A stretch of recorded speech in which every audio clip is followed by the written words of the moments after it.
and welcome back to my channel, and in today's video I'm going to be talking about how to set healthy boundaries and habits in order to maintain healthy relationships with your friends and family. I myself know all too well that finding the balance between mental health and pleasing friends and family can be really hard. And as I know this, I thought I'd make this video in order to help someone out there who may need to try and set those boundaries in order to protect their mental health. So the first point I'm going to be talking about is setting boundaries. Setting boundaries may be that you don't go home for an occasion, don't go and see your parents for an occasion. It might be that you say no to a social outing. It may be that you say to your friends, like, I want to get in a really good sleep routine, so therefore I don't want you to text or call me after 10 p.m.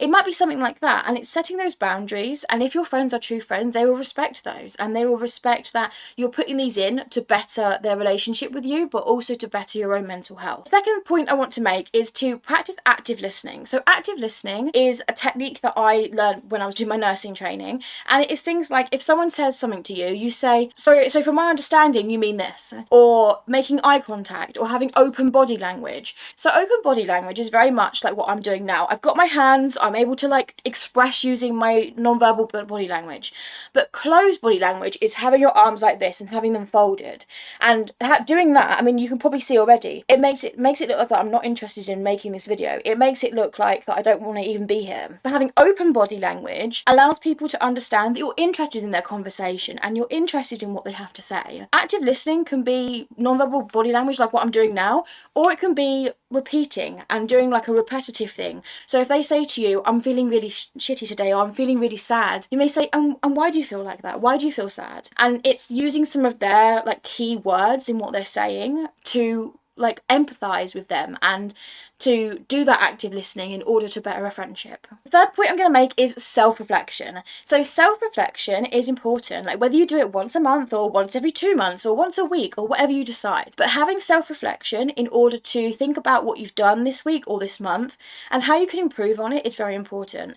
If you've had an argument with a neighbour or you've had an argument with a friend, how could you do something different, or how could you maybe make it up to that person in order to kind of repair what's happened? Or how can you make your interactions at work better, or how can you make your self-care more of a priority? Like reflecting on those things that you've done in that period of time and then sort of thinking of ways that you can improve.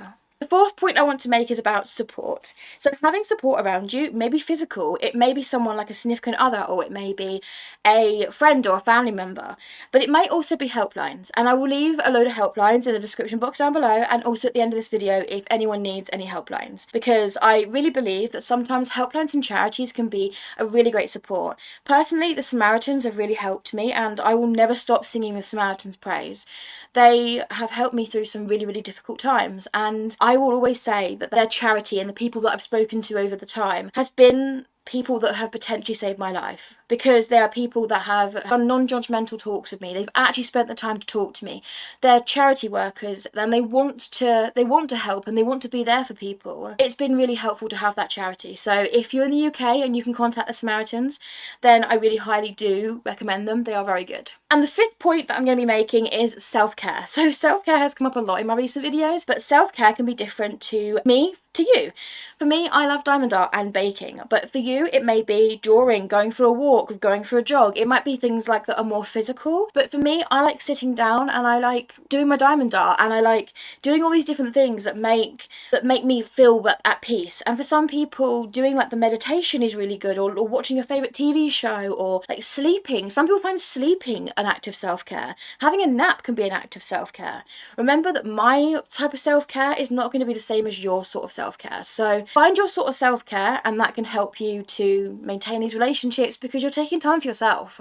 Please remember that finding balance is not a destination, it is a continuous journey. It is something that you need to keep reflecting on. Like, you might need to alter your boundaries or change them, or remove certain people from your life who don't respect the way that you want your life to go. Regularly reassessing how you're going, and also having open communication with your friends and family or your significant other is really important in order to maintain the good and healthy relationships.